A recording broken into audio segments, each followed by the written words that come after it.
"I had no brakes, man. This has never happened to me before." Those words from Lewis Hamilton after the Singapore Grand Prix weren't just frustration. They were a confession that revealed how deep Ferrari's crisis has become. But here's what makes this story even more shocking. What happened next with the FIA's investigation, Fernando Alonso's explosive reaction, and the penalty that came hours after the checkered flag has exposed something far more troubling about Hamilton's first season in red. 3 questions need answering tonight. How did a 7-time world champion end up completely helpless in a car he couldn't control? Why did the FIA wait until midnight to change the results? And most importantly, is Lewis Hamilton starting to lose faith in the Ferrari project? Singapore was supposed to be Ferrari's redemption story. After months of inconsistency and mechanical issues, Marina Bay looked like the perfect opportunity. Hamilton had shown strong pace in practice. The SF25 seemed competitive. For once, the strategy was working. Then came the late race charge that turned into a nightmare. With just 3 laps remaining, Ferrari had fitted Hamilton with fresh soft tires. He was flying. The lap times were dropping like a stone. He was taking 4 seconds per lap out of the cars ahead. Ferrari even instructed Charles Leclerc to move aside, a rare show of trust as Hamilton went hunting Mercedes. It was vintage Hamilton, aggressive, relentless, pure instinct. But at over 250 kilometers per hour down the Esplanade Straight, Hamilton pressed the brake pedal. Nothing happened. The pedal sank to the floor. The car barely slowed. Telemetry data later revealed that front brake temperatures had exceeded 1,200 degrees Celsius. The right front caliper had lost pressure entirely. For a driver who built his reputation on precision and control, the sensation of pressing the pedal and getting nothing back was beyond comprehension. Hamilton was forced to coast through corners, cut chicanes, do whatever it took just to survive those final laps. His voice on the radio after crossing the line said everything. Couldn't brake properly, the pedal was to the floor. "I'm sorry, guys." It was the voice of a man who didn't know whether to be angry or just exhausted. But the nightmare was only beginning, because what the FIA discovered in their post-race investigation didn't just cost Hamilton points. It triggered one of the most controversial decisions of the season. And Fernando Alonso's reaction? That's where this story gets really explosive. 3 hours after the checkered flag, long after teams had packed up their garages, the FIA dropped their bombshell. Stewards had reviewed onboard footage, telemetry data, and sector timing information. They found that Hamilton had exceeded track limits multiple times during those chaotic final laps. The telemetry revealed at least 4 instances where Hamilton left the track completely while still gaining time relative to Fernando Alonso behind. The verdict was swift, a 5-second time penalty that dropped Hamilton from 7th to 8th, handing the position to Alonso. To understand why this sparked such fury, you need to understand what Hamilton was battling. According to the team's own data, his front brakes had completely failed. He wasn't cutting corners to gain an advantage. He was cutting corners to avoid crashing at 200 kilometers per hour.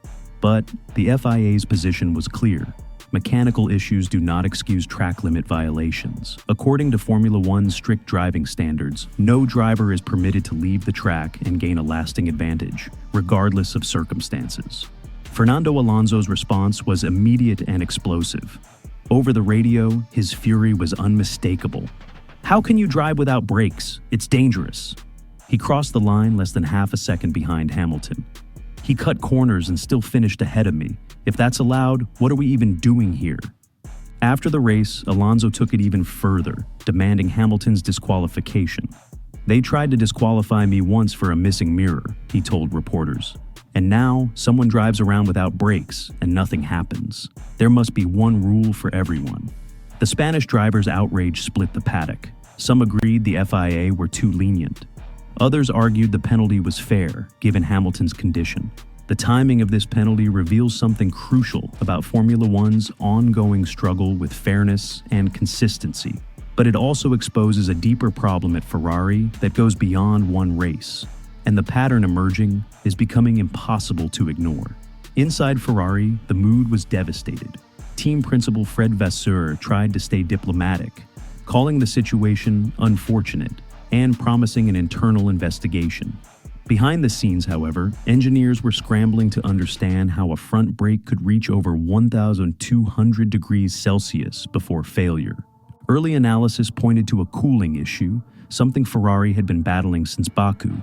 It was a problem they thought they'd fixed. Clearly they hadn't. For Hamilton, the explanation didn't help. He'd done everything right, everything asked of him, only for the car to fall apart in the final laps. What makes this particularly painful is the context of his entire season. This was supposed to be the race that reignited Hamilton's Ferrari chapter. After months of bad luck and inconsistency, Marina Bay looked like the perfect stage. A track where he's won 4 times before. A race where strategy and experience could finally play in his favor. Instead, it became another case study in Ferrari's recurring nightmare. Mechanical unreliability striking at the worst possible moment. The penalty was just salt in the wound.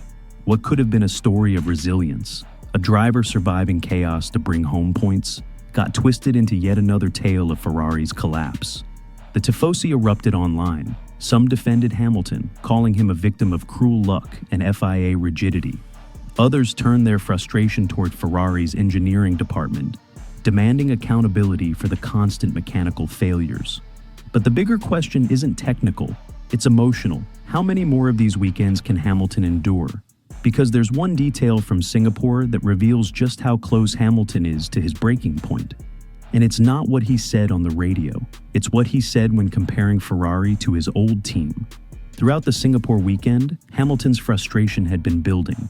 In qualifying, Ferrari left him sitting at the end of the pit lane with the car switched off, tires cooling, precious performance slipping away. By the time he was released, his grip had vanished. His radio said it all. He made the comparison that cut deeper than any criticism. Mercedes always got the fundamentals right. At Brackley, the basics were never in doubt. The strategy team knew how to release a car at the right time. They knew how to manage tire temperature. They knew how to give their drivers the best shot. At Ferrari, he feels those basics are constantly being fumbled. This is the real story of Singapore, not just one brake failure or one penalty. It's about a 7-time world champion who's never had to say, "This has never happened to me before," in nearly 2 decades of racing. And now at Ferrari, he's saying it more than once. The irony is painful. At Mercedes, Hamilton was the symbol of perfection, a man and machine working in harmony, dominating the sport with clinical precision. At Ferrari, he's become a passenger in a car that keeps letting him down. So, where does Hamilton go from here? He joined Ferrari to chase history. But right now, history seems to be chasing him instead. The bombshell he dropped in Singapore wasn't just an outburst. It was a warning to Ferrari. Things must change. The culture, the execution, the reliability, all of it. Because when Lewis Hamilton reaches his breaking point, it's never just about one Grand Prix. It's about what comes next. And that's what we'll be watching closely in the races ahead. Will Ferrari fix their fundamental issues? Can Hamilton's patience hold out? And how will this penalty controversy affect the relationship between driver and team? Let me know your thoughts in the comments. And if you want to stay updated on this developing story, make sure you're subscribed with notifications on. Because something tells me we haven't heard the last of Lewis Hamilton's frustration with Ferrari.